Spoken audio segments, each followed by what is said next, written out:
દેખાડવા માટે લ્યો ના ના બરાબર અરે મસ્ત પોઝ આપું સેલ્ફી લેવા માટે પોલીસ વાળાને કરવો છે અરે કરો તમે તાર કરો અલે એવું નહીં મારો ભાઈ યાર તમે લોકો તો આખી બસ સાફ કરાવો યાર તમારો કચરો સાફ કરાયો કે બીજાનો કોઈનો હા યાર તમારો કચરો છોકરા પાડે યાર એવું કઈ થોડી હોય રાપર વડોદરા મારી બસમાં રાધનપુરથી પેસેન્જર ચડેલો એ પેસેન્જર ચડ્યું ત્યાંથી જ પેસેન્જરો હારે અને મારી હારે માથાકૂટ કરતો હતો અને કચરો બધાને મેં સૂચના જાહેર આપી અને ભાઈએ કચરો નાખ્યો મેં કીધું ભાઈ કચરો બહાર નાખી દેજે તો ત્યારે કચરો નાખી અને ત્યારે તો કચરો બહાર નાખી દીધો ધીણોજ પેસેન્જર ઉતરી ગયેલ અને ધીણોજ ઉતર્યા પછી એક્ટિવા લઈ અને મહેસાણા અહીંયા પાછળ એક્ટિવા લઈને આવી અને પથ્થર નાખ્યા અને સાઈડમાં પથ્થર માર્યા અને પાછળથી પથ્થર મારતા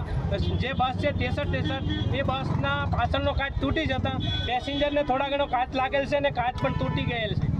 એ ભાઈ રાધનપુર બસ સ્ટેન્ડથી ચડ્યા એ બસમાં આવતા કચરો કર્યો કંડક્ટર સાહેબ એમ કીધું કચરો તમે કાઢી લો કચરો કાઢી લીધો પણ માથાકૂટ કરવા માંડ્યો એમને ઉતરી ધીણો જ અને અત્યારે આવતા એક્ટિવા લઈને આવ્યો બસમાં પણ મારી ચાલુ કરી અને પાછળનો કાચ બસનો અત્યારે તોડીને ભાગી ગયેલ છે